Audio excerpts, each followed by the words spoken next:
자, 오늘은 복음을 배우다 모세 6번째 시간이고요. 여전히 부족합니다라는 제목으로 함께 하나님 말씀 나누겠습니다.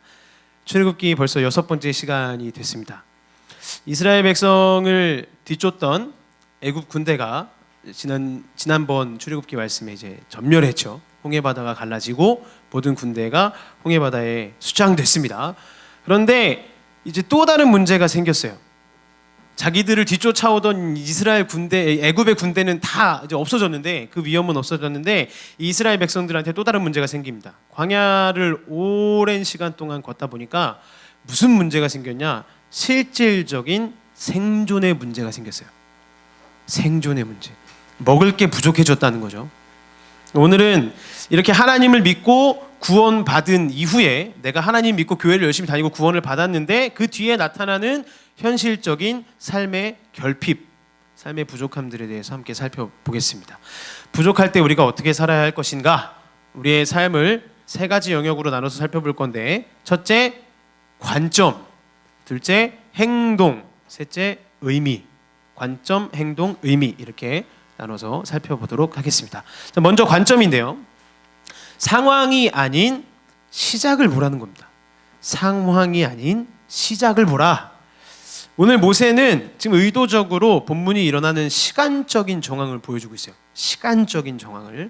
의도적이라는 게 중요합니다. 의도적으로 보여주는데, 우리 이집트에서 나온 지 한 달이나 됐습니다. 이렇게 일부러 기록을 하고 있다는 거예요. 오늘 출애굽기 16장 1절 말씀을 보시면, 오늘 16장 전체를 함께 좀 살펴볼 겁니다. 16장 1절 말씀을 보시면, 이스라엘 자손의 온 회중이 엘림에서 떠나 엘림과 시내산 사이에 있는 신광야에 이르니 애굽에서 나온 후 둘째 달 15일이라. 자, 왜 시간적인 얘기를 하고 있을까요? 우리 이집트에서 나온 지 한 달 됐습니다. 왜 시간적인 얘기를 하고 있을까요? 출애굽기 12장에 보면 하나님이 애굽에서 나올 때를 첫째 달로 치라고 하셨어요. 너네가 애굽에서 나온 출애굽한 날을 첫째 달로 해라. 첫째 달로 쳤어요. 그럼 지금 말하는 둘째 달 15일, 이게 뭐죠? 한 달이나 됐다, 이 얘기입니다. 한 달 됐다는 얘기예요. 뭘 얘기하고 싶은 거냐? 오늘의 사건, 이 만나와 메추라기 사건이 일어난 이유를 얘기하는 거예요.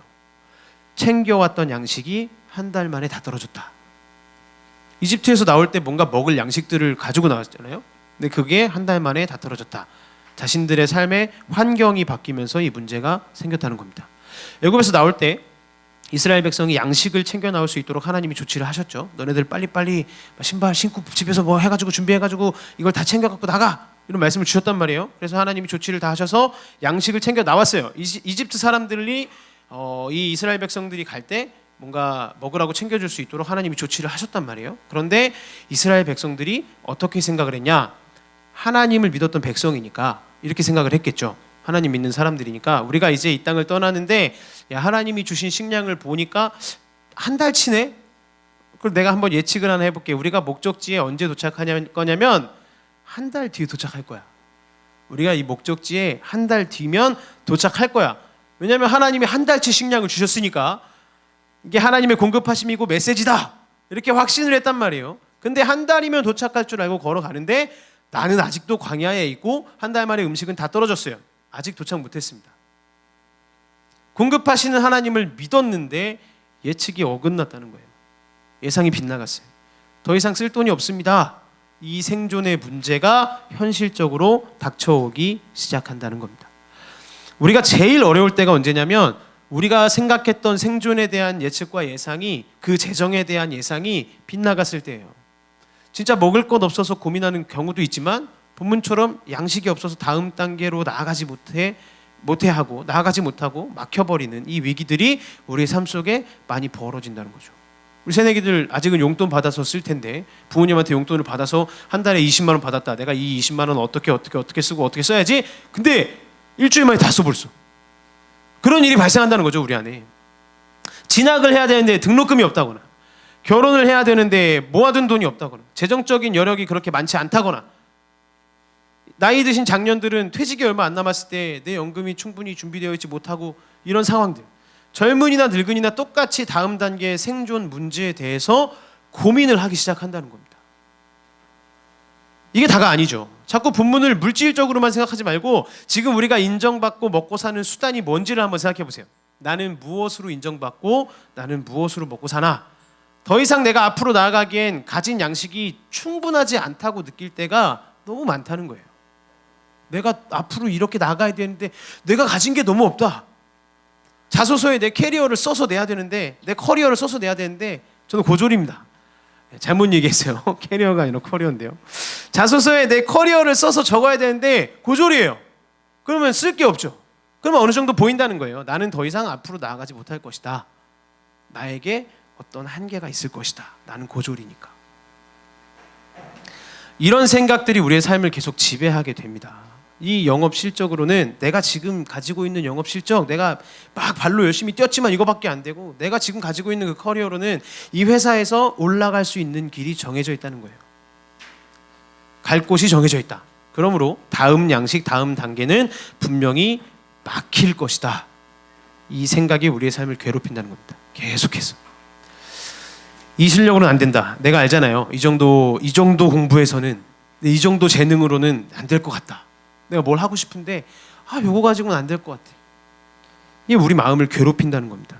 내 인생의 전진이 계속 가능할지에 대한 근본적인 두려움이 우리의 삶을 불편하게 만드는 거예요. 근데 하나님은 이때 어떻게 하시냐? 자신을 소개하십니다. 이렇게 불안해하고 두려워하는 영혼들에게 가서 자기를 소개하세요. 어떻게? 여러분, 두 문장을 기억하세요. 내 삶은 어떤 삶이냐? 두 문장입니다. 따라해 볼까요? 내가 시작했다.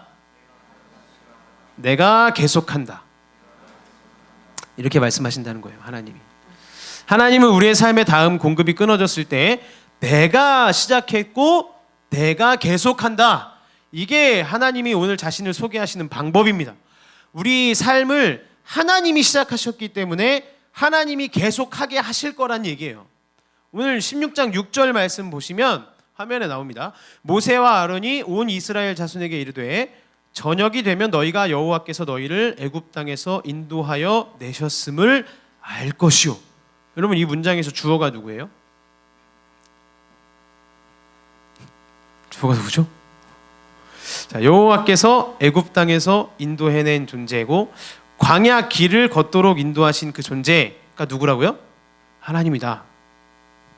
지금 그분이 직접 말씀하신다는 거예요. 너희가 여호와께서 너희를 애굽 땅에서 인도하여 내셨음을 알 것이다. 하나님 직접 말씀하셨어요. 하나님이 하셨다. 내 인생의 여정을 누가 시작하셨냐? 하나님이 시작하셨다는 겁니다. 네가 계획해서 현재 진로 걱정하고 돈 걱정하고 연금 걱정하고 있는데 네가 아무리 실수를 하고 네 커리어가 아무리 높아지지 않아도 내가 네 인생을 계속하게 하는 것이다. 너의 실력이 인생을 다음 단계로 나아가는 게 하는 것이 아니다. 내가 그걸 시작했고 내가 그걸 계속한다. 하나님 분명히 말씀하고 계십니다. 그러면서 하나님은 새로운 공급 방식을 말씀해 주세요. 지금까지는 하나님이 나에게 어떻게 일하셨어요? 내가 미리 쌓아온 것들, 애굽에서 내가 미리 준비해온 것들, 그 한 달치 양식으로 내 삶을 채우셨습니다. 이스라엘 백성들에게 그렇게 하셨어요. 그런데 이제는 다릅니다. 쌓아놨던 것이 아니라 매일매일 하늘에서 내려오는 만나와 메추라기로 그들을 먹이세요. 16장 4절 말씀 보시면 우리 한번 다 같이 한번 읽어볼까요? 시작. 그때 여호와께서 모세에게 이르시되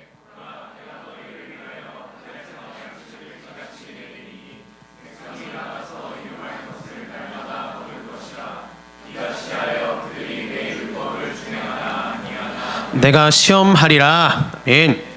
그래서 우리가 만약 상황이 어려워진다고 해서 혹은 더 이상 내가 뭔가 재정적으로 버틸 힘이 없다고 해서 혹은 지금 내가 큰 곳에 있었는데 되게 작은 곳으로 옮겨갔다고 해서 내 인생에 가던 길이 멈췄다는 생각, 그 생각 혹시 가지고 계신 분 있으시죠? 좋은 길이 있었는데 이제 조금 덜 좋은 길로 하나님이 인도하시는구나. 그런 게 아니라는 거예요. 여러분 기억하세요. 하나님은 내 삶의 새로운 국면 속에, 내 삶의 새로운 환경 속에 새로운 공급 방식으로 일하십니다. 국면이 바뀌셨나요? 여러분의 삶의 페이스가 바뀌셨습니까? 그 속에서 새로운 공급 방식으로 하나님은 내 삶을 풍성하게 인도하십니다. 하나님께서 주셨던 그 기존의 생존 방식, 여러분 떨어진 거 있으세요? 내가 뭔가를 누리고 살아왔던 것들이 사라졌다. 하나님이 이걸 부어주신 것 같았는데 이게 없어졌다. 이게 바뀌었다. 이런 거 있으세요? 양식이 떨어졌다면 그 상황을 보지 말고 시작을 누가 하셨냐? 그걸 시작을 누가 하셨냐? 이걸 계속 점검하라는 거예요. 그분이 계속 하신다. 어떤 방식으로? 새로운 공급 방식으로. 그렇게 계속 나가신다는 거예요. 이 말씀을 우리 삶에 좀 더 실천적으로 한번 적용해 볼까요? 우리가 꼭 생각해야 될 게 있어요. 부족함 있잖아요. 부족함. 우리의 삶에 부족함, 결핍이 있을 때 그 부족함을 인도하심으로 받아들이는 태도가 필요합니다. 부족해서 못한 거 있죠. 부족해서 못한 거. 떨어져서 못한 거. 내가 실력이 좀 안 돼서 못한 거. 그런 것들조차도 하나님의 인도하심일 수 있다는 거예요. 제가 예전에 가졌던 꿈이 음악하는 거였습니다. 저는 중학교 때, 고등학교 2학년 때까지는 실용음악을 하고 싶었어요. 제일 잘하는 게 노래고 음악이라고 생각했으니까. 그거 하면서 살고 싶었어요. 계속 했으면 어찌 보면, 어떻게 생각해 보면 지금 막 방송에 나오고 있을 수도 있겠죠. 네, 모르겠습니다. 근데 자, 명목상의 핑계를 댔어요. 당시에 집이 가난했고 우리 집은 나를 음악하는 사람으로 만들어줄 수 있는, 그런 뒷받침해줄 수 있는 돈이 없었고, 그 당시에는 저희가 14평짜리 조그만 빌라에 네 가족, 5가족이 살면서 그 15평짜리, 14평짜리 빌라도 빚내서 사기당해가지고 얻은 집이었거든요. 그래서 제가 뭐가 될 수 있을 거라고 생각하지 않았어요. 음악을 나 할 수 있을 만큼 집이 여유롭지 않다. 자신이 없더라고요. 그리고 그거 하려면 연습을 엄청 해야 되는데, 요새 음악 잘하는 사람 얼마나 많아요. 노래 잘하는 사람 유튜브만 잠깐 페이스북만 틀어봐도 노래 잘하는 사람이 얼마나 많은데, 내가 그걸 하려면 진짜 피나는 노력을 해야 되는데 자신이 없더라고요. 그렇게까지는 실력도 안 되는 것 같고, 그래서 두려움이 있었던 거죠. 포기했습니다. 포기했으니까 사람들보다 더 낮은 커리어로 갈 거라고 생각했어요. 음악에 대해서 내가 포기를 했으니까. 근데 저 지금 이 일을 하고 있죠. 저는 지금 목회를 하고 있습니다. 이 인도하심이었다는 거예요. 하고 싶었지만 재산의 부족함과 스스로의 부족함들로 하지 못한 것들이 있었는데, 그 부족 자체를 하나님의 인도하심으로 받아들이니까 오늘 저와 여러분이 지금 이렇게 만나고 있다는 겁니다. 새로운 국면 속에 새로운 인도하심, 새로운 공급이 있었던 거예요. 우리가 부족함 때문에 길이 바뀌고 꼬이고 우회하는 것들이 있다면 그것을 실패로 규정하시면 안 됩니다. 그것은 실패가 아니에요. 새로운 공급의 시간이고 내가 새로운 국면에 접어들었다, 이렇게 해석하셔야 됩니다. 하나님께서 내 실력이 없어도, 내 커리어가 부족해도 무조건 실패의 길로 막 밀어넣으시는 게 아니라 하나님이 시작하셨고 하나님이 인도하신다. 그래서 우리의 이 관점이 중요합니다. 우리 상황이 바뀔 때 시작하신 분이 누구이신가를 점검하시고, 새로운 국면이 보일 때마다 그 시작하신 분에 대한 신뢰함으로 우리의 공급을 기대하시기를 소망합니다. 자, 우리 두 번째로 살펴볼 것은 행동이에요. 건반을 뮤트를 좀 해주시겠어요? 잡음이 계속 들어오는 것 같아요. 자, 두 번째로 살펴볼 것은 행동인데요. 극단이 아니라 안식을 추구하라는 겁니다. 극단이 아니라 안식을 추구해라. 우리의 삶의 행동은 어떻게 해야 될 거냐? 극단이 아니라 안식을 추구해야 된다는 거죠. 하나님의 새로운 공급과 동시에 그럼 너는 어떻게 행동해야 되냐? 하나님이 나를 새롭게 공급하시는데 그럼 나는 어떻게 행동해야 되냐? 하나님은 안식일을 말씀하십니다. 26절 말씀 보세요. 16장 26절. 엿새 동안은 너희가 그것을 거두되 일곱째 날은 안식일인즉 그날에는 없으리라.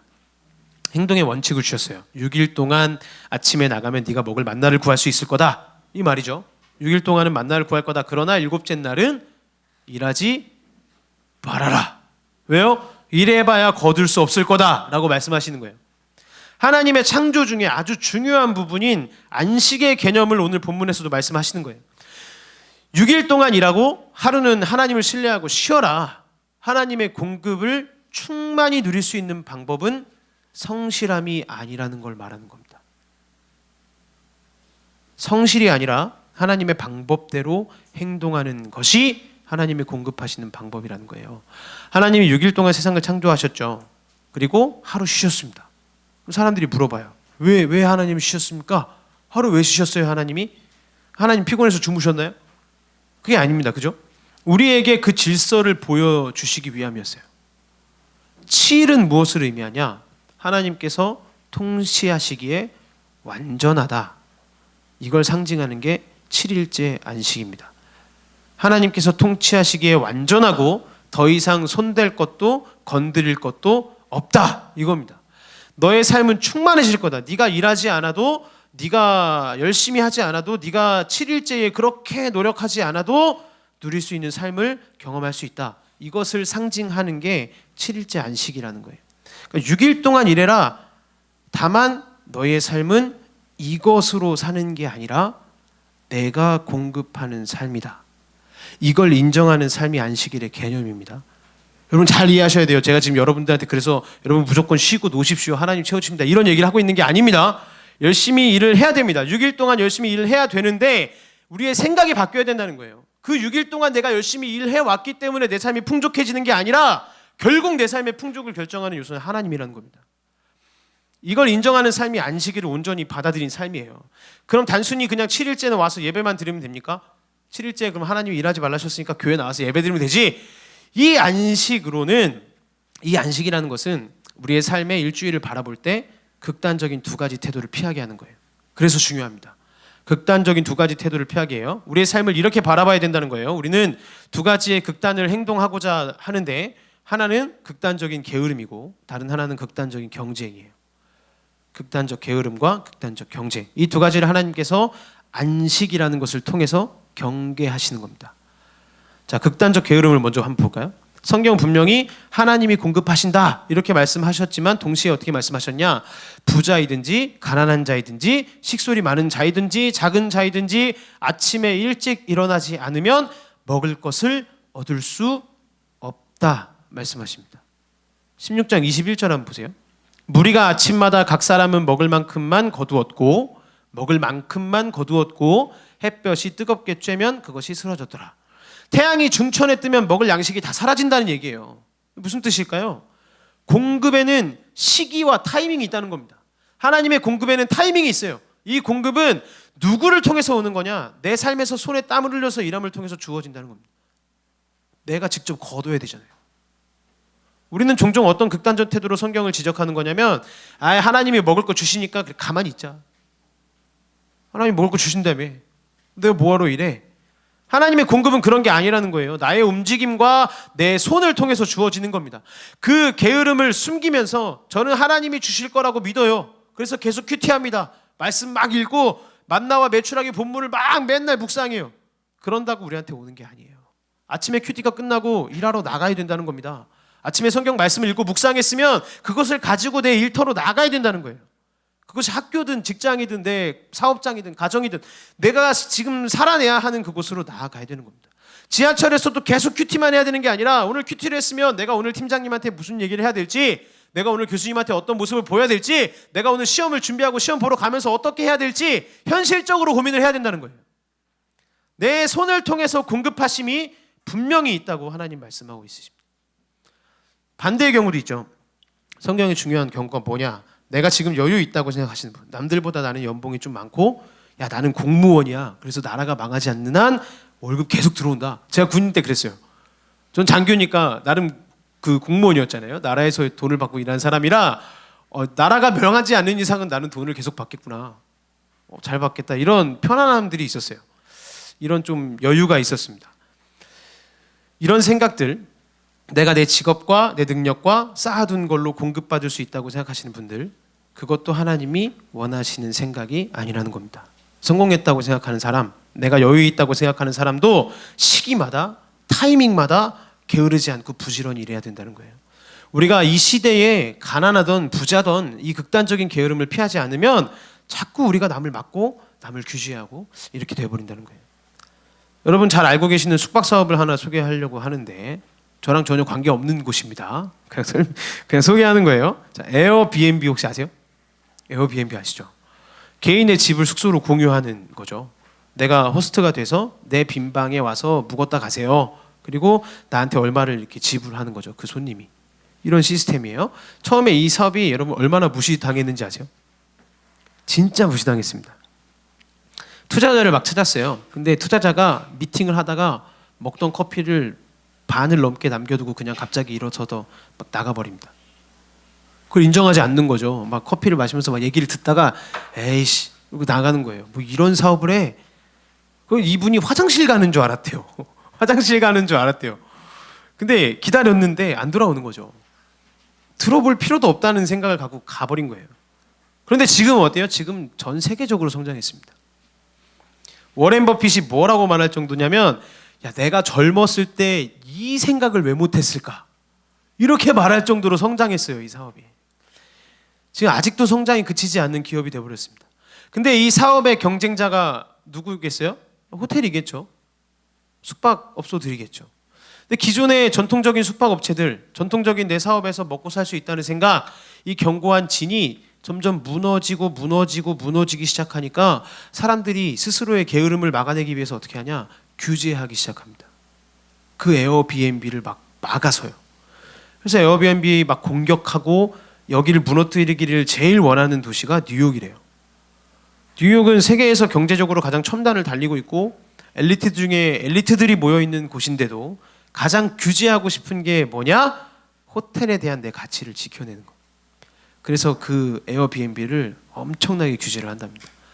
나는 여기서 머물고 싶다는 거예요. 나는 이 호텔에서 머물고 싶다. 근데 결국 이게 계속 되니까 이제 호텔 내에서도 뭐라고 얘기하냐? 야, 이래서는 안 되겠다. 그 가치가 뭔지 우리도 배우고 우리도 이 벤치마킹을 해야 되겠다. 이렇게 바뀐다는 거죠.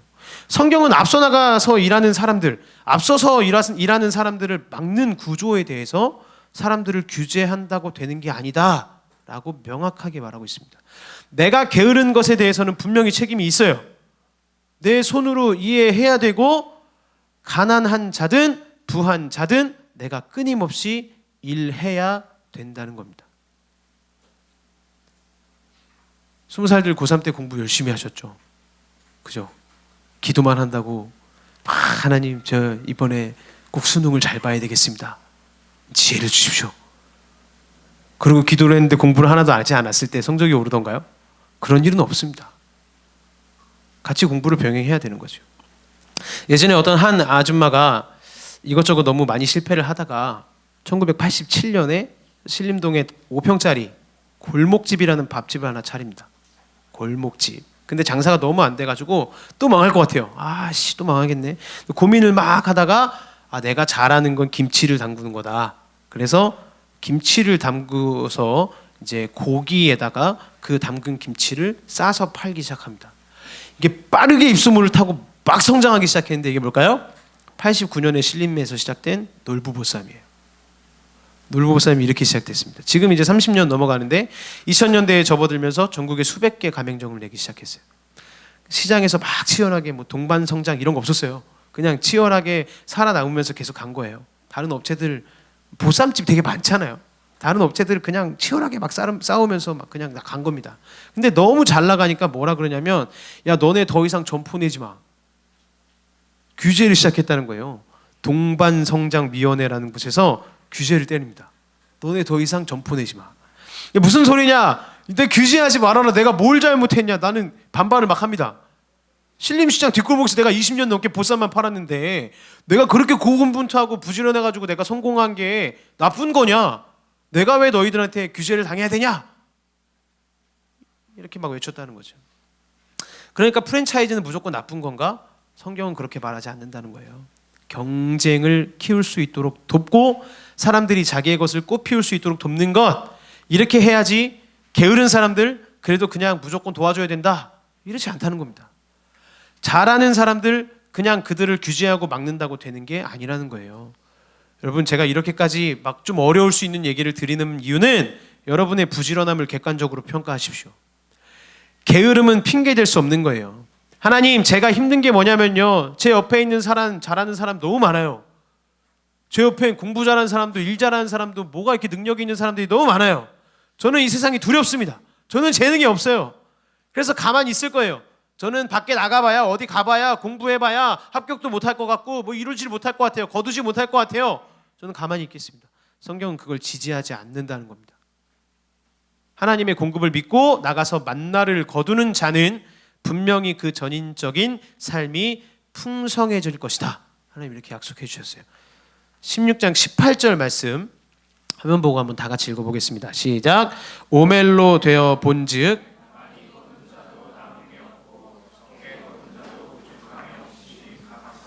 먹을 만큼만 거두었더라. 아멘. 그럼 보세요. 모든 사람이 똑같은 월급과 연봉을 받게 될 거라고 말씀하지 않으셨어요. 하나님은 차등이 있을 거라고 분명히 말씀하셨습니다. 분명한 약속, 너의 삶이 부족하지 않게 전인적으로 풍성할 수 있도록 내가 공급해 주겠다. 다른 사람 연봉 신경 쓰지 말고, 다른 사람 학점, 성적 신경 쓰지 말고 나의 공급하심을 믿고 너의 길을 가라는 거예요. 그러면 부지런해야 되는 거죠. 부지런할 수밖에 없는 거죠. 제가 이거 뛰어봐야 저렇게 돈 버는 놈에 비해서 연봉 못 받잖아요, 전사님. 성경은 이 시각을 지지하지 않습니다. 여러분 무슨 말인지 아시겠어요? 저놈은 시급이 3만 원인데요. 전사님 저는 알바 열심히 뛰어봤자 시급 7천 원이에요. 저는 그게 불만입니다. 제가 일은 훨씬 많이 하거든요. 나는 저 사람을 통해서 공급받고 싶다는 거예요. 자꾸 비교하면서 그 공급을 찾고 있어요. 나도 저만큼은 받게 해달라는 겁니다. 그러나 그렇지 않아요. 하나님 말씀하십니다. 내가 널 채울 거야. 내가 너에게 공급하겠다. 그 공급을 믿고 나가야 된다는 거예요. 이게 우리 신앙 성장의 척도입니다. 그래서 이건 자기 개발이 아니에요. 신앙입니다. 더 부지런해지셨습니까? 내가 돈을 번 만큼 더 민감하고 더 민첩하십니까? 아니면 뭔가 높아지고 자리가 잡혀갈수록 게을러지십니까? 문제는 여기 있는 거예요. 성경은 가난한 자나 부한 자나 똑같이 지적하고 있습니다. 부지런해라. 부지런해야 된다. 극단적인 게으름을 경계하고 있다는 거예요. 이건 하나님의 공급 방식이 아닙니다. 자, 두 번째는 극단적 경쟁이에요. 전사님 말씀 들어보니까 뭔가 굉장히 보수주의적인 말을 하고 계신 것 같은데요. 저는 보수주의자가 아닙니다. 진보주의자도 아니고 전 정치적 성향이 없어요. 보수적인 얘기를 하고 있는 게 아닙니다. 성경은 동시에 얘기를 하고 있어요. 극단적인 경쟁도 지지하지 않는다.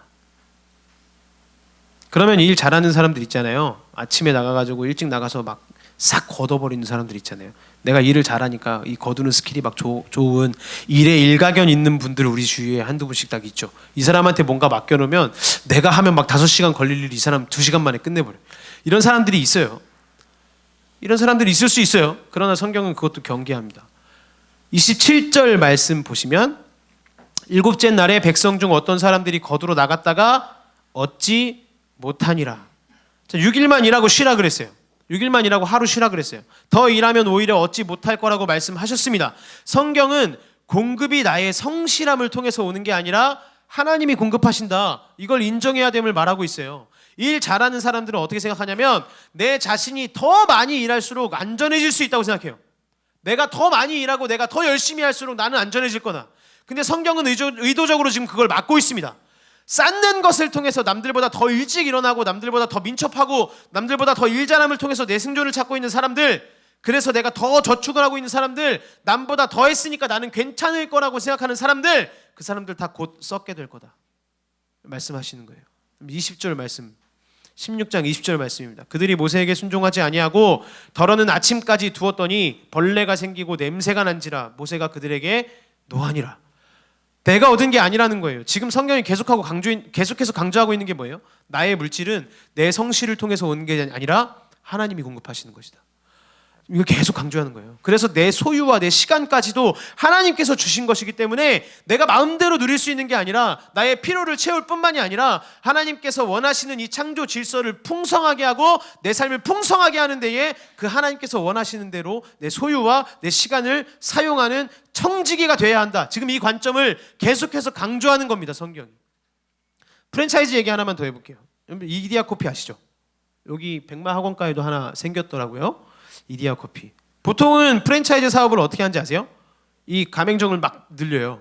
가맹비를 몇천만 원씩 막 받아가지고 막 단가를 엄청 높여가지고 그렇게 해서 막 가맹점을 막 늘린 다음에 비싸게 팔아서 돈 버는 게 프랜차이즈요. 그게 사업 성공 방식입니다. 근데 이디야 커피가 어떻게 했을까요? 정액제를 운영을 했어요. 가맹점한테 우리는 딱 25만 원만 받겠습니다. 25만 원만 받고 당신이 얼마나 팔든지 상관없고 매월 우리한테 25만 원만 주십시오. 이렇게 시작했다는 거예요, 사업을. 그러니까 가맹점이 어떻게 했을까요? 살아나요. 단가가 비싸지 않고 뭔가 가맹비를 막 몇 천만 원씩 내지 않아도 되니까 한 달에 25만 원이에요. 그러니까 가맹점들이 막 살아나요. 여러분 이디야 폐점률이 몇 프로인지 아세요? 1%입니다. 이디야 폐점률이 1%래요. 가게 생겼다 하면 망하진 않는다는 거죠. 같이 살고 있는 거예요. 단순히 그냥 뭐 돈 버는 거 나쁜 거다 이런 게 아니라 극단적인 게으름도 성경이 경계를 하고 있지만 극단적인 경쟁도 성경이 똑같이 비난한다는 겁니다. 하나님께서 원하시는 건 주변을 풍성하게 하고 모두가 배부르게 먹었던 그 세계, 그걸 추구하기를 원하셨다는 거예요. 고대 근동사회에 목축하는 사람들이나 농사 짓는 사람들이 하나님의 명령을 너무 어이없게 생각했어요. 말도 안 되는 명령을 생각했습니다. 왜냐? 생각해보세요 여러분. 내가 젖소가 있어요. 우유를 짜내야 됩니다. 근데 하나님 뭐라 그러세요? 6일 동안 우유 열심히 짜. 하루에 한 번씩 짜. 근데 내일은 쉬어. 일요일은 하지 마. 그럼 생각해보세요. 우유가 맨날 나오나요? 우유는 맨날 나오는 게 아니래요. 그러니까 우유를 보관을 하는 거죠. 내일 안 나올 수도 있으니까 이걸 짜놓고 보관을 해놓는 겁니다. 근데 성경은 오늘 먹을 만큼만 챙겨. 여기까지는 좋다고요. 근데 그 다음 남는 건 거두지 말래요. 오늘 만나를 보고 그렇게 말씀하십니다. 오늘 먹을 만큼만 만나를 챙겨. 그리고 남는 만나는 거두지 마. 저장해 두지 말래요. 내가 공급하겠대요. 이성적으로 이해되지 않았습니다. 여러분도 이해 안 되시죠? 이 굉장한 믿음이 필요한 겁니다. 우리가 오늘 이게 하나님의 방식이라는 걸 이해해야 돼요. 이게 하나님께서 원하시는 거구나. 그래서 주일은 무슨 날이냐면 내가 뭔가를 더 생산해내지 않아도 내가 뭔가를 더 공부해야 되는 사람이 아니란 이걸 분명히 인지하는 날이 주일입니다. 그렇게 해야 되는 게 아니라 내 삶은 하나님이 공급하시는 삶이다. 이걸 이해해야 된다는 거예요. 밀터 브루그만이라는 구약 신학자가 안식일은 저항이다라는 책에서 지금 이 사회의 흐름, 너 얼마나 살 수 있어? 너 오늘 얼마나 벌 수 있어? 이런 취급들, 쌓아놓은 돈으로 사람을 평가하는 흐름을 깰 수 있는 게 유일한 방법이 안식일이라고 말해요. 주일이 그래서 중요하다는 거죠. 여러분 한번 들어보세요. 모든 이가 똑같이 쉴 때 안식일은 평등을 실현하는 위대한 날이 된다. 어떤 이들은 다른 이들보다 훨씬 더 효과적으로 일한다. 어떤 이들은 다른 이들보다 소비재를 훨씬 더 많이 쓴다. 이런 사회 시스템에서는 모든 이가 생산자와 소비자 역할을 잘 수행하라고, 더 많이 생산하고 더 많이 소비하라고 강요당한다. 좋은 손님이 되라고 강요당하는 셈이다. 이런 가치평가는 당연히 가진 자와 가지지 못한 자, 중요한 자와 하찮은 자, 부자와 빈자, 무언가에 접근할 수 있는 자와 접근을 거부하는 자를 만들어낸다. 그러나 안식일은 강요가 만들어내는 그런 차등을 깨부순다. 안식일에는 하지 않아도 된다. 더 일하지 않아도 된다. 더 팔지 않아도 된다. 더 알지 않아도 된다. 더 점수를 올리지 않아도 된다. 여러분, 주일은 우리가 일주일간을 살면서 나는 얼마를 벌 수 있는 사람이야, 나는 한 주간 얼마를 공부할 수 있는 사람이야, 그게 내 가치야라고 생각했던 그 생각들을 변화시켜주는 역할을 하는 거예요. 나는 누구 때문에 경고하고 누가 나에게 공급하시는 분이시냐? 하나님이 공급하시는 분이다. 그래서 자유로운 삶, 그게 참된 안식일의 의미입니다. 오늘도 주일이죠. 지금 주일입니다. 여러분, 학업과 장사 중단해야 됩니다. 단순하게 하지 말라는 얘기가 아니라 벌어야 살아남는다는 그 마음을 중단하는 얘기예요. 내가 오늘까지도 벌어야 버틸 수 있다. 오늘까지도 벌어야 살아남을 수 있다.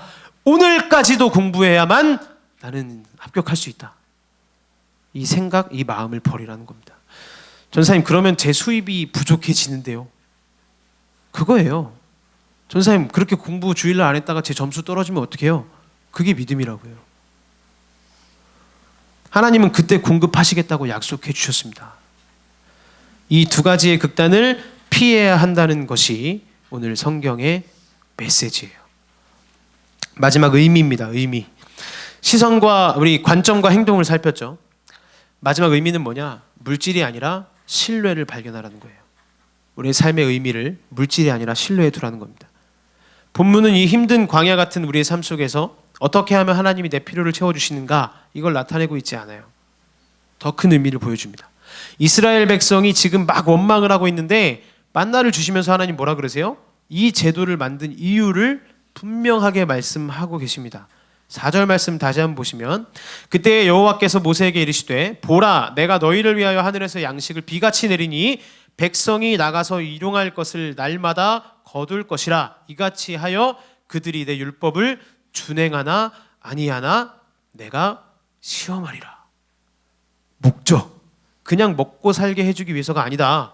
너네가 내 율법을 준행하는지 안 하는지 뭘 하겠대요? 시험, 내가 시험할 거다. 율법을 왜 줬냐면 하나님이 정하는 걸 지키는지 안 지키는지 시험하기 위해서라는 거예요. 기분이 나빠지죠. 그렇게 내 인생에 테스트가 많은데 하나님도 나를 테스트하시는 거야? 기분이 나빠져요. 하나님이란 분이 나한테 하신다는 짓이 고작 시험이야? 사람을 시험하려고 먹고 사는 중요한 문제를 놓고 장난치십니까, 하나님? 제가 지금 생존이 얼마나 두려운 건 모르시고, 제 삶에 얼마나 두려움이 많고 내가 생존하기 힘든지 모르시고, 내 삶에 대해서 내가 뭘 지키는지 안 지키는지를 테스트하려고 먹을 걸로 지금 시험하십니까, 하나님? 하나님이라면 편하게 공급해 주셔야 하는 거 아닙니까? 이런 질문이 생길 수 있죠. 맞아요. 근데 그렇기 때문에 시험하셨다는 거예요. 왜냐? 하나님은 사람의 생존의 문제, 먹고 사는 문제를 너무 소중히 여기셨습니다. 너무 소중히 여기셨어요. 그렇기 때문에 뭘 시험하려고 하신 거였냐면, 인생에 먹고 사는 문제는 너의 상황이나 네 장소나 네가 속한 직업이나 네 실력에 달려있는 것이 아니다. 정말 네가 어디를 가든지 하나님께서 공급해 주신다는 것, 이걸 네 스스로 네 온몸으로 느껴야만 네가 어디를 가든지 굶지 않을 수 있다는 것을 확신할 수 있을 거다. 그 평안을 누릴 수 있도록 그것을 가르쳐주고 싶으셨던 거예요. 여러분, 시험의 목적이 뭐라고요? 야, 너 맨날 만나 먹으러 나가는지 안 나가는지 내가 한번 볼 거야. 내가 말한 거 율법 지키는지 안 지키는지 본다. 이런 식의 시험이 아니라는 겁니다. 테스트하는 목적이 따로 있어요. 우리 인생에 주시는 시험의 목적이 뭐냐는 말입니다. 너 진짜 안 굶어 죽어. 왠 줄 알아? 네가 지금 그 양식을 가지고 있기 때문이 아니라, 네가 지금 먹을 수 있는 것을 가지고 있기 때문이 아니라, 네가 좋은 대학에 붙어서가 아니라, 네가 좋은 직장에 취직하고 돈을 많이 벌어서가 아니라, 내가 널 먹이고 있기 때문이다. 오늘도 나는 너를 먹일 거야. 이 사실이 네 온몸으로 느껴지지 않으면 네 상황이 조금만 바뀌어도 하나님을 원망할 거다. 이 말입니다. 연봉 좀 떨어지고 성과급 조금 안 나오고 갑자기 회사에 문제가 생기고 학교에서 뭔가 문제가 생기고 원하는 성적 안 나와서 불안하다. 그러면 내 생존을 어디서 찾지? 자꾸 이 고민을 하게 될 거라는 거예요.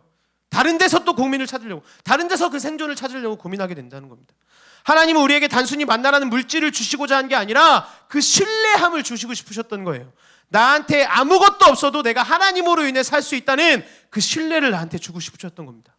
이 만나와 메추라기 메시지는 절대 자기개발적인 게 아니에요, 여러분. 하나님이 언제나 먹이십니다. 이 말은 열심히 부지런하게 일하면 하나님께서 먹이신다, 이런 단순한 메시지가 아닙니다. 이 만나는 은혜이고 하나님이 공급하시는 것이 나를 편하게 만든다, 이 신뢰함을 의미하고 있었다는 거예요. 이 신뢰가 있어야 됩니다. 만나와 메추라기는 단순한 물질이 아니라 하나님과의 관계를 말하고 있어요. 이것을 수세기 이후에 누군가 나타나서 알려주십니다. 누굴까요? 예수 그리스도예요. 그분이 인간의 몸을 입고 오셔서 만나와 메추라기 사건에 대해서 이렇게 말씀을 하세요. 오병이어 사건이 일어났어요. 오병이어 사건은 어디서 일어났을까요? 광야에서 일어났습니다. 만나와 메추라기 사건이 어디서 일어났죠? 광야에서 일어났습니다. 똑같은 장소에서 일어났어요. 똑같은 광야. 본문에서 만나와 메추라기로 이스라엘 백성들이 다 먹었던 것처럼, 여러분이 지금 평행선이 보이세요? 똑같은 광야에서 똑같이 사람들이 다 먹었어요. 오병이어의 사건에도. 그리고 남았습니다. 충분히 먹었어요. 성경을 계속 읽어보면 무슨 일이 일어나는지, 이게 지금 두 사건이 다 똑같다는 거예요. 예수님을 따라가면 먹을 것을 얻을 수 있겠구나 하고서 사람들이 막 예수님한테 몰려옵니다. 예수님 막 따라와요. 그러면서 막 기적을 더 보여달라고 막 예수님한테 외칩니다. 예수님, 더 기적을 보여주세요. 이 보리떡 5개와 물고기 2마리로 사람들을 먹였던 것처럼 이 말도 안 되는 기적들을 우리한테 더 보여주세요. 막 외쳐요. 근데 예수님 분명히 말씀하십니다. 너네 만나와 메추라기 알지? 지금 똑같은 일이 벌어졌어, 그지? 그래서 너는 지금 물질을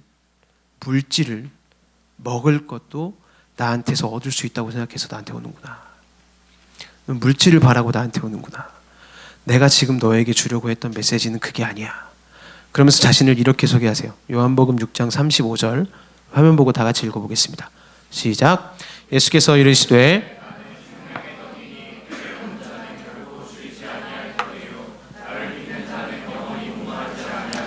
아멘. 자, 이스라엘 백성에게 이 만나를 준 것은 먹을 것을 얻는 어떤 스킬을 알려주려고 했던 게 아니라 내가 생명의 떡이다.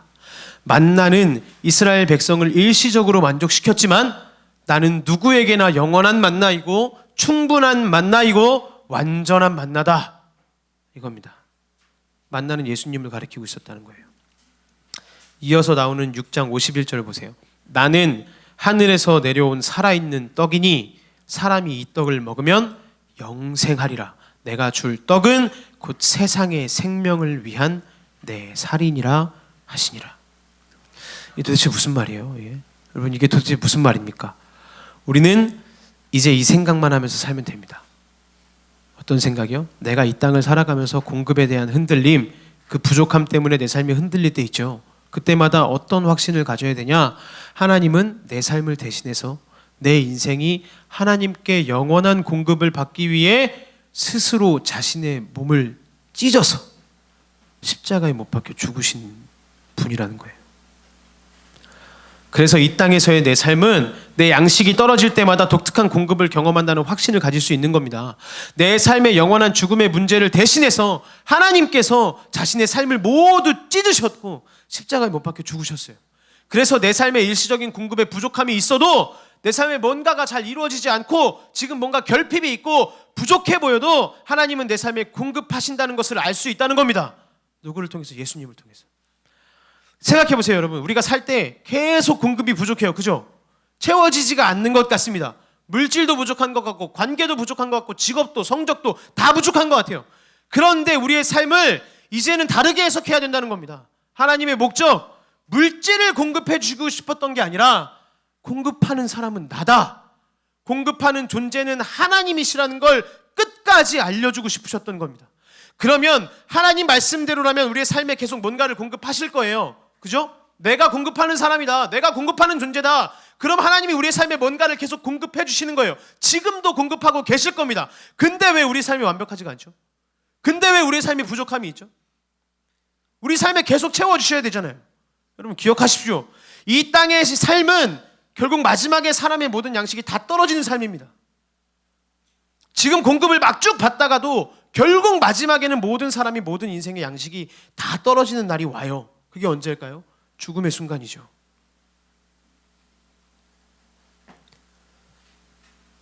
예수님이 지금 이걸 설명하시는 거예요. 얘들아 봐봐. 이거 양식이 충분하다고 생각하지? 근데 계속 네 길을 걷다 보면 모든 사람의 양식이 다 떨어질 거야. 그게 네가 죽는 날이다.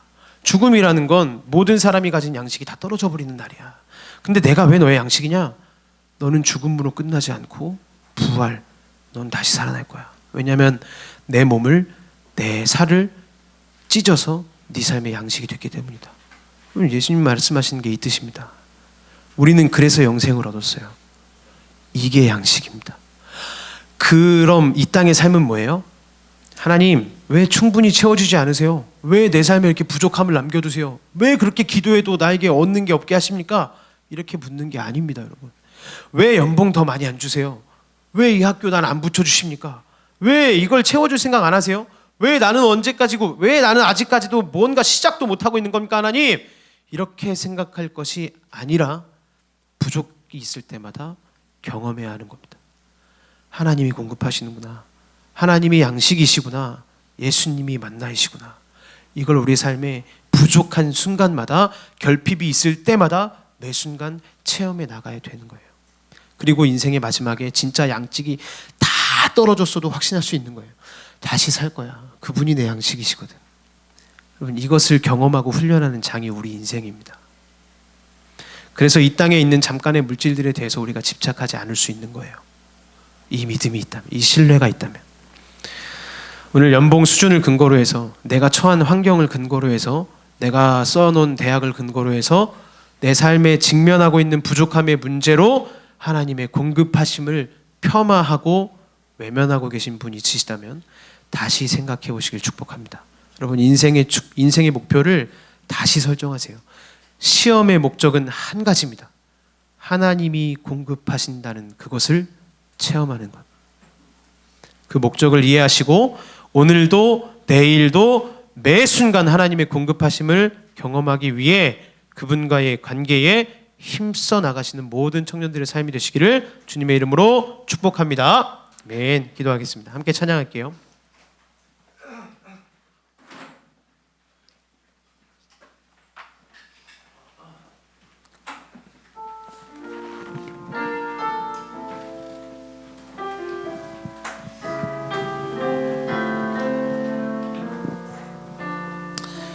우리 가사를 우리 마음속 깊이 묵상하며 함께 고백합시다. 예수, 흠도 죄도 없는 당신이 깊이 감춰둔 내 죄로 인하여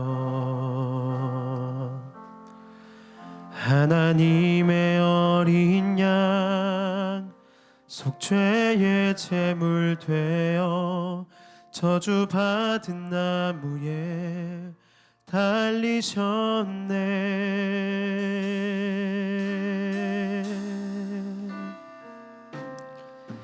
내가 예수를 당신을 부인했습니다.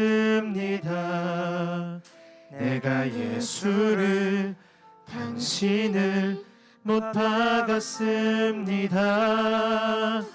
당신이 행하신 일 모든 약속을 다 잊고 십자가에 예수를 매달았네.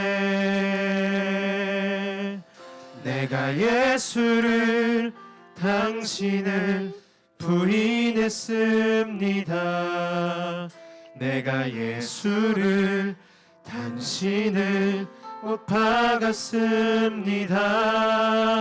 나의 모든 죄를 지고 아버지께 인도하시는 내가 예수를 못 박았습니다. 예수 참 사랑과 평화의 주님,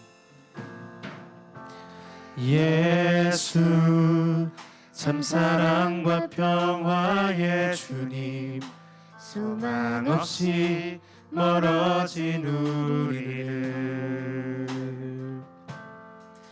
하나님과 온전히 화목해 하기 위해 십자가로 막힌 담 허무셨네.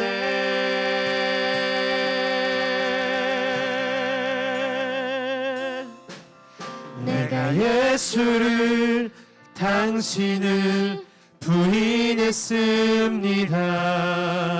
내가 예수를 당신을 못 박았습니다. 당신이 행하신 일 모든 약속을 다 잊고 십자가에 예수를 매달았네. 내가 예수를 당신을 부인했습니다. 내가 예수를 당신을 못 박았습니다. 나의 모든 죄를 지고 아버지께 인도하시는 내가 예수를 못 박았습니다. 내가 예수를 당신을 내가 예수를 다시 바라봅니다.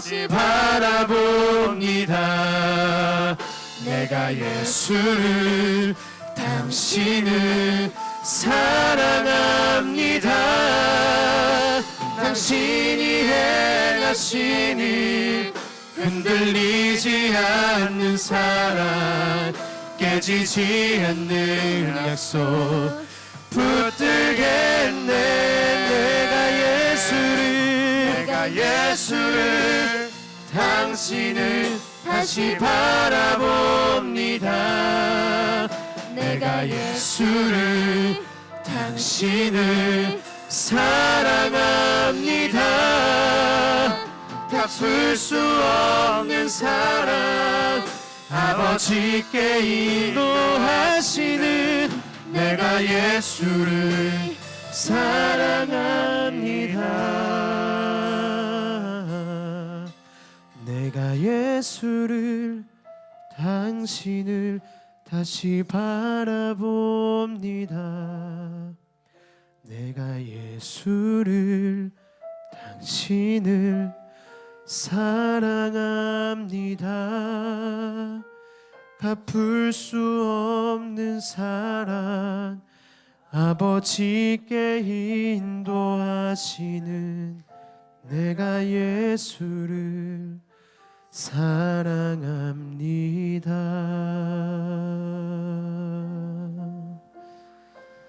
이 시간 말씀을 기억하며 함께 기도합시다. 여러분 지금 어떠한 삶 속에서 걸어가고 계십니까? 너무나도 많은 부족함들이 보이고 너무나도 많은 결핍들이 보이고 내가 그렇게 기도하고 매달리는데도 이루어지지 않는 것들만 가득한 것처럼 보여서 아무것도 안 될 것 같은 그 답답한 삶을, 아무 길도 보이지 않는 그 답답한 삶을 지금도 걸어가고 계신가요? 여러분 그 답답함 속에 계시다면 관점을 점검하셔야 됩니다.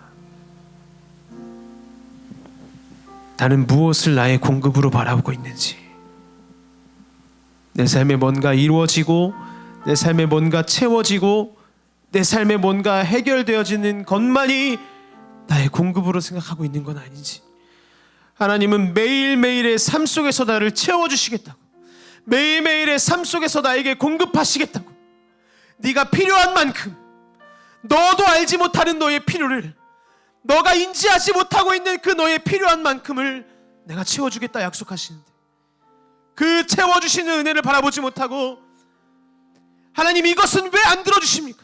하나님 이것은 왜 안 해주십니까? 하나님은 나를 공급하시지 않으시는 분이십니까? 우리가 또다시 예수님을 십자가에 못 박고 있는 그 연약한 삶의 신앙의 모습을 가지고 있지 않으십니까? 여러분 이미 우리는 갚을 수 없는 사랑을 받았습니다. 우리는 이미 예수님께 갚을 수 없는 사랑을, 그 무엇으로도 보답할 수 없는 사랑을 이미 받았습니다. 그런데 그분은 더 채워주시겠대요. 매일매일 같이 우리의 삶을 채워주시겠대요. 그런데도 우리는 그 예수님께 불만을 가집니다. 그 하나님께 불만을 토하며, 하나님 이건 왜 안 해주십니까? 하나님 이 시험에 왜 나를 안 붙여주십니까? 하나님 이 승진에서 왜 나를 허락하지 않으십니까? 하나님 이 회사와 이 학교에 왜 나를 붙여주지 않으십니까? 원망하고 불평하고 그 예수 그리스도를 다시 십자가에 못 박고 계시지 않습니까? 여러분 관점을 변화시키십시오. 우리의 공급자는 하나님이십니다. 내가 원하는 것을 채워주시는 분이 아니라, 내가 바라는 것을 공급하시는 분이 아니라 하나님의 것으로 우리를 채워주시는 분이십니다. 여러분 이 신뢰함을 회복하십시오. 내 삶이 무너져 내릴 것 같아도, 내 삶이 지금은 아무것도 이루어져 있지 않은 것 같아도, 또 실패하고 또 넘어지고 또 이루어지는 것이 없는 것 같아도 그분이 나를 채우신다. 하나님이 나에게 공급하신다. 여러분 이 신뢰함을 회복하십시오. 그럴 때 하나님이 채워주십니다. 이 신뢰함으로 나아갈 때에 하나님이 공급하십니다. 여러분 이 믿음을 간구하며 기도하십시다. 하나님, 내가 하나님의 공급하심을 신뢰합니다.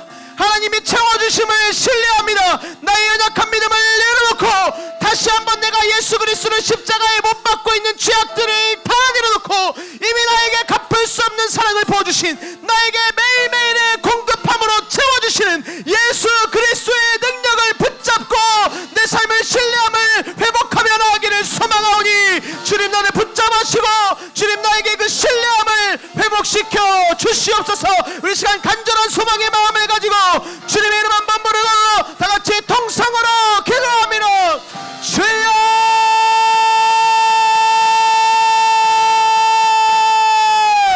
아버지 이 시간 가운데 기도하며 나아갑니다. 하나님 이 시간 우리의 모든 마음을 주님 앞에 내려오며, 하나님 이 시간 주님의 그 은혜를 마음으로 나아갑니다. 하나님 주님 나에게 공급하시는 분이 되신다 말씀하셨고, 하나님 나에게 그 신뢰함이 있을 때에 내 삶을 채우시겠다 약속하셨는데, 하나님 나는 지금 무엇을 보고 있습니까? 나는 지금 무엇을 바라보고 있습니까? 하나님이 아닌 세상 것들을 바라보며 그것이 채워지지 않을 때에 하나님 앞에 불평하고 예수를 다시 십자가에 못 박고 있는 그 나의 연약함들을 하나님 이 시간 온전히 주님 앞에 내려놓고 주님을 의지하기를 소망하오니, 하나님 이 시간 나에게 그 믿음을 허락하여 주시고, 하나님 나에게 채워지지 않는 것이 있을지라도 그 그분이 나를 채우신다.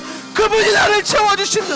그분이 나의 공급자 되신다는 믿음을 가지고 아버지 하나님 온전히 나의 삶을 믿음의 신뢰의 길로 걸어갈 수 있도록 주여 아버지 하나님 우리의 믿음을 붙잡아 주시고 우리의 삶을 주님께서 온전히 회복시키시고 그 믿음의 신뢰함을 우리에게 허락하여 주시옵소서. 주님을 향한 신뢰로 주님을 바라보며 아버지 하나님 본전 나가기를 간절히 소망합니다. 주여 주여 아버지 하나님 주님의 그 신뢰함을 우리에게 보여주시기를 간절히 소망하오니 아버지여 우리를 붙잡아 주시고 우리의 마음을 온전히 인도하시고 하나님 살아계신 주님의 그 임재 은혜 앞에 주의를 바라보며 나아갈 수 있도록 주여 주님의 믿음을 신뢰하며 하나님의 채우심을 신뢰하며 믿음으로 고백하며 나아갈 수 있도록 주여 우리 가운데 역사하시고 임재하여 주십시오. 하나님 우리의 삶에 하나님을 바라보기를 소망합니다. 주님을 신뢰할 수 있는 그 신뢰의 믿음을 그 신뢰의 영성을 주님 회복시켜 주십시오. 내 삶에 무언가 이루어지지 않는다고 내 삶에 무언가 채워지지 않는다고 내 삶은 왜 다른 사람과 달리 부족함만 가득하냐고 예수 그리스도를 다시 한번 십자가에 못 박는 그 죄악을 범하지 않을 수 있도록 주님 도와주시고 무언가 이루어지지 않는 그 순간에도 무언가 채워지지 않는 그 순간에도 결핍과 부족함이 가득한 내 삶을 바라보고 있는 그 순간에도 하나님이 나를 채우신다. 하나님이 나에게 공급하신다. 하나님이 매일매일 내 삶의 공급자가 되어주신다는 그 믿음 붙잡고 그 신뢰함으로 주님을 바라볼 때에 하나님의 것으로 하나님의 뜻대로 하나님의 계획하심 아래에 우리를 채워나가시는 주님의 공급하심을 무한히 경험하는 우리의 삶이 될 수 있도록 우리 청년들 한 사람 한 사람 그 신뢰함으로 주님을 바라보며 나아갈 수 있도록 주님 붙잡아 주시고 주님 함께하여 주시옵소서. 이 모든 말씀을 지금도 살아계셔서 우리와 함께 하시는 예수님의 이름으로 기도드렸습니다. 네, 우리 주기도문으로 예배를 마치겠습니다. 하늘에 계신 우리 아버지, 아버지의 이름을 거룩하게 하시며 아버지의 나라가 오게 하시며 아버지의 뜻이 하늘에서와 같이 땅에서도 이루어지게 하소서. 오늘 우리에게 일용할 양식을 주시고 우리가 우리에게 잘못한 사람을 용서하여 준 것 같이 우리 죄를 용서하여 주시고 우리를 시험에 빠지지 않게 하시고 악에서 구하소서. 나라와 권능과 영광이 영원히 아버지의 것입니다. 아멘. 우리 하나님께 영광의 박수 올려드리겠습니다.